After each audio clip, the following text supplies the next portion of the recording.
But let's talk about Sleaze for a minute. In a speech in 2010, David Cameron said political lobbying was the next big scandal waiting to happen. And then after Precious Little, almost as if he blurted it out by accident, we arrived where we are today.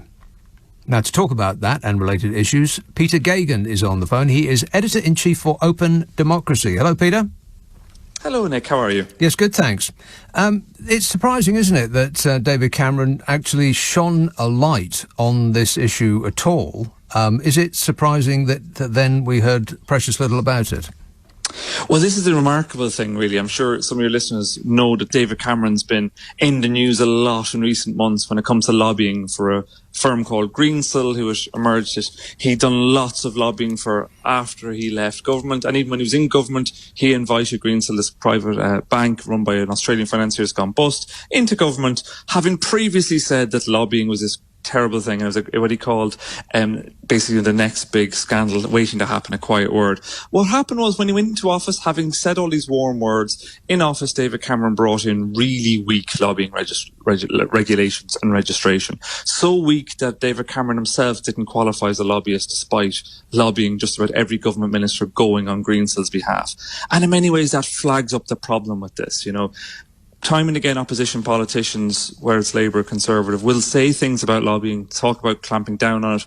But often when they get into office, we've seen time and again scandals around lobbying and scandals around what we call cash for access. And really what we're talking about there is people who are political donors, people who are politically connected, people in the lobbying world getting privileged access to power. So in many ways, what David Cameron was talking about over a decade ago is almost truer now than it's ever been. It's probably the case that whatever party happens to be in power, they will be lobbied. But it seems to be a uniquely conservative problem, the big C conservative problem, this, doesn't it? Yes, right now it really is. And you know, what we're seeing at the moment is a huge kind of rash of various scandals around lobbying in the Conservative Party and around donations to the Conservative Party. You know, myself and my colleagues at Open Democracy have written a lot about the kind of scandal really around government contracts for things like personal protective equipment, PPE, being given to Conservative donors. We know from court documents that have been released that Conservative donors had privileged access to what was called a VIP lane for COVID contracts that were given out without any of the kind of formal contracting processes. And what we've seen more recently around the Tory chairman Ben Elliott is that people who were kind of donors to Conservative Party, people who were connected to him, were getting privileged access to government ministers. So just last weekend, the Financial Times revealed that if you gave £250,000 a year to the Conservative Party, you became part of what was called an advisory board, who were then in turn given privileged access to cabinet ministers, but also Boris Johnson and Rishi Sunak. And in many ways, this has been going on for ages. Actually, David Cameron started this. David Cameron set up this thing called the Leaders Group for Conservative donors. If you gave more than £50,000 a year, you could have meetings with the Prime Minister once a quarter with other donors. But what's interesting about that is they used to publish all the records of that. They wouldn't tell you what they talked about. You could see who went. Back in 2017, 2018, that stopped. The Conservative Party have since scrubbed all those records off their website. Luckily, me and some other journalists have kept them. And we know even less about how this kind of lobbying and influence affects our politics than we ever did before from the parties, especially, as you say, from the Conservative Party, because really it's the Conservative Party that's running on private money. And it's only through leaks into the press like we've seen in recent weeks we even get any sort of a picture of how this operates. It's actually quite astonishing, really. I mean, if you had to paint a picture of an utterly corrupt regime, it would look exactly like this. And yet, they seem to be able to airily bat away any impertinent questions about any of this, up to and including the point that they claim to have lost their phones on which they were making these contracts. Yes, Nick, that's a reference to Lord Bethel. So, you know, like Lord Bethel, who's the health minister, and just to put it into context, most people might have heard of Lord Bethel. He's one of the people who kind of created the Ministry of Sound. He's a hereditary peer, which means he wasn't elected even into the House of Lords. He kind of owes his peerage from his patronage. Back in the start of the pandemic, he was brought in to work on PPE contracts, and we know already that lots of deals went through. That Lord Bethel was involved with a lot of companies who are fast tracked to get big government contracts. But he recently he had to present his his phone records and this was only through a court case taken by the Good Law Project, that to try and find access to what was going on with this, because the government battered away freedom of information requests, which are supposed to give out information about ministerial business. They said no.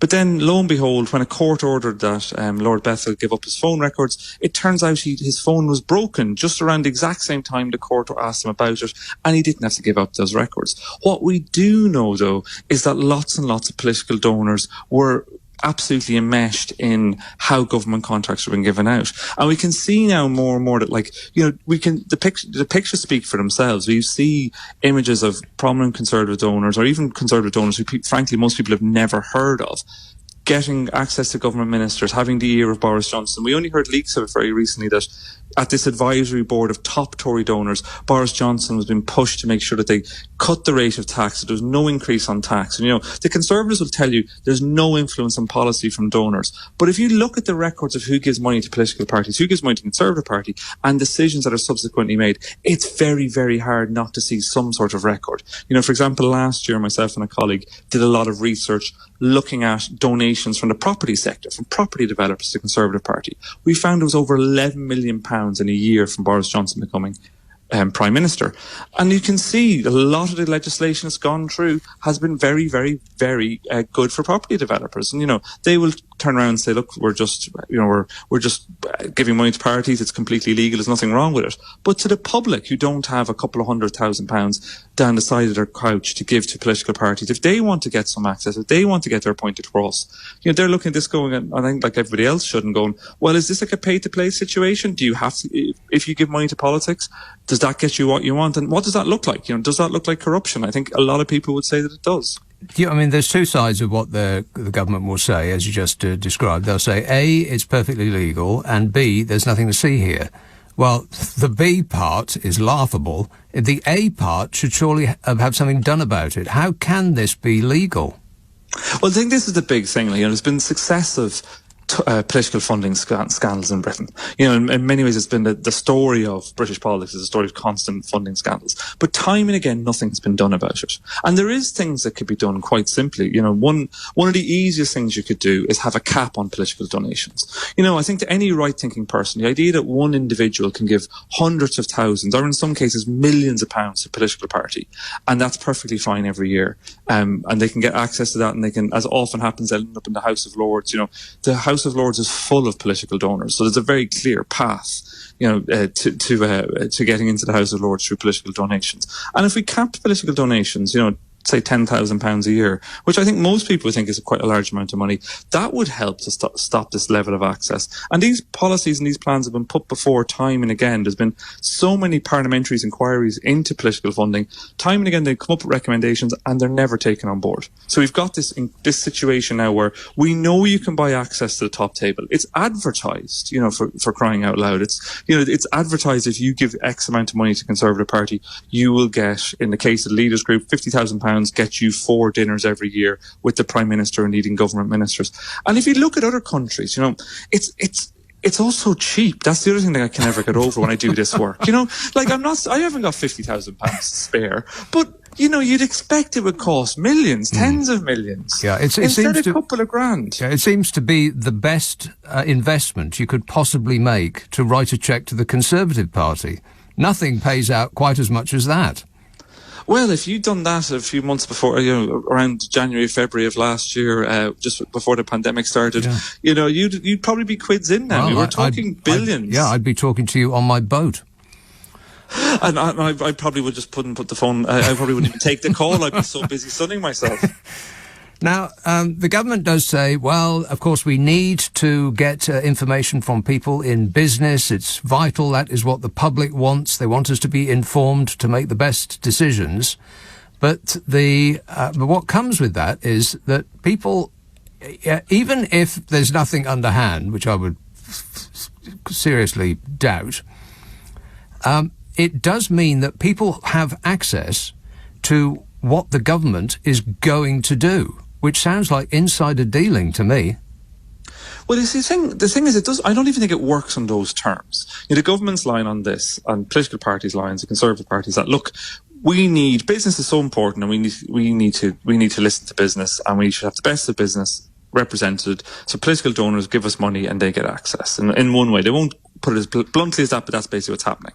But actually, that's not really what happens. What happens is actually we see a lot of pretty, questionable people of very questionable business backgrounds buying a lot of access because it's a way to buy legitimacy. We saw it with Ben Elliott, the Conservative co-chair, and Mohammed Amersi getting access to Prince Charles. Just this weekend in Open Democracy, we reported on another similar story. Somebody else, again, having good links to Prince Charles and becoming a big political donor to the Conservative Party.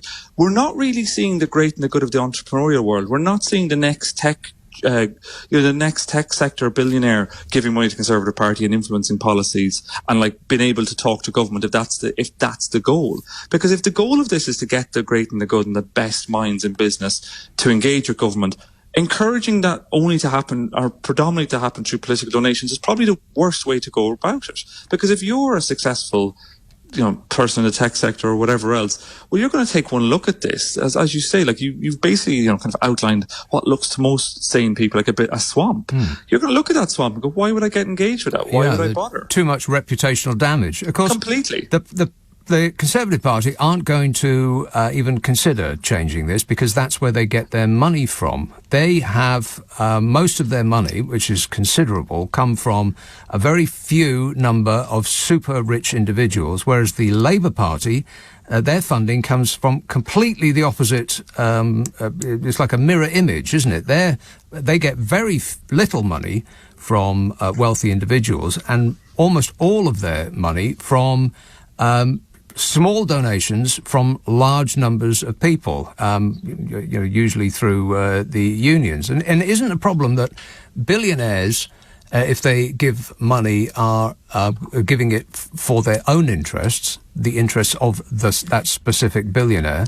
But if unions give money, and they're often decried in the press for, being in the pockets of the unions. But if unions give money, they're giving it on behalf of millions of people. In some way, this is why it's one of the reasons we've not had reform of this is there was a reforms mooted about 10 years ago. Christopher Kelly did this big review into them and came up with a spending cap of a cap which I think is a good number of £10,000. But he suggested they should apply to all individual donations and each union block donation. So what you've ended up in that situation is the Conservatives don't like it because it's about individual donations and the Labour Party doesn't like it because it's about union donations. There's ways of being more sophisticated around that, but the big problem is in some ways is that, while you run politics purely on private money or largely on private money, this is going to be the outworking of it. And I think there's lots of things, there's really creative things you could do to solve this. So for example, Labour does also take in other parties and the Conservatives do to a much smaller extent, small donations from people.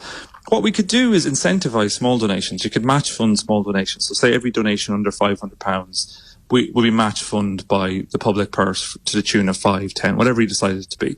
At the same time as you cap donations, you could make membership of a political party tax deductible, which basically makes it free if you're a taxpayer. There's loads of things that could be done to solve this, but you're dead right. We have seen the government has done the exact opposite. Basically, there's an election bill which I would recommend anybody to try and read. It's over 100 pages long, so just to warn you, that's supposed to be is likely to go through the House when it rises again in September into the next year.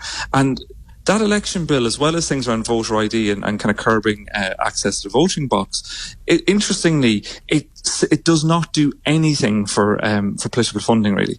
There's groups called unincorporated associations, which essentially don't have to declare where their funding comes from. They're quite opaque organisations. The Conservatives have received millions and millions of pounds, especially in recent years, through these sort of groups where it's what we would call dark money. It's impossible to find out where these donors come from. But despite lots of warnings about this, there's nothing in this 100-page plus bill to try and tackle it. So it is, it's hard to look at this and not say, well, this is what's going to happen, and you must on some level be happy for it to happen, because there's ways and means to stop this. But after 10 years in government, there seems to be no will to do it. I suspect that where we're going is where America is, and if anything at all, they will put through a policy that says, OK, well, we'll restrict people to only £5,000 per person, problem solved. But on top of that, then you can have a political action committee, which is what they have in America, and you can put an unlimited amount of money. Hundreds of millions of dollars go into political action committees, and they can they can buy adverts and various campaigning for their favourite party or person, just as long as, in theory, they don't actually talk to them or work in consort. That's probably where we're going, isn't it? That, in many ways, is a nightmare scenario. And I'm sorry for tooting my own horn. I wrote a book last year called Democracy for Sale. It was basically arguing that British politics is becoming Americanized. And we're seeing this kind of dark money, and we're seeing undue influence happening more and more. And the rise of the internet has helped, has kind of contributed to that as well, to that quite dangerous scenario for democracy. But I think there's a lot to be worried about where political funding is going in Britain. And the sheer scale, the scandals that have been breaking in the press in recent weeks around the Conservative Party, around its co-chair Ben Elliott, show just how big political funding is on the radar of the Conservative Party right now. They're clearly going out and trying to raise significant amounts of money, and are not too shy about how they go about it. And it's not hard to see down the line where it is concerning unless something is done. Because if you've got money at the moment, whether it's for ideological reasons, but actually just for pure personal reasons, if you look at the return on investment for political donations, it's huge.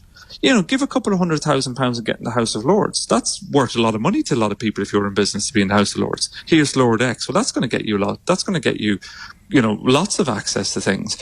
Whether it's access to government ministers for a pet project, again, the access comes so cheap. If you were to pay a PR company, they'd want 6 figures just to arrange a meeting with a minister. Whereas in this case, we saw the Richard Desmond affair with Robert Jenrick, who's still the housing minister, despite admitting, quote, apparent bias in overturning a planning application that profited the Conservative donor Richard Desmond to the tune of about 50 or 60 million pounds. This is huge sums of money. And when asked about this, another government minister said, because they'd met at a Conservative fundraiser, and he said, look, are we not concerned about this? This is a businessman meeting someone at a Conservative fundraiser, changing an application that profits the businessman.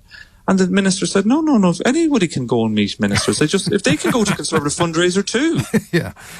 Well, I and the good people of this country appreciate your work. You and the people at Open Democracy and the Good Law Project particularly are maybe keeping this country above the waterline, and I appreciate it. Thanks very much, Peter. Thank you very much, Nick. That's Peter Geoghegan, Editor-in-Chief of Open Democracy.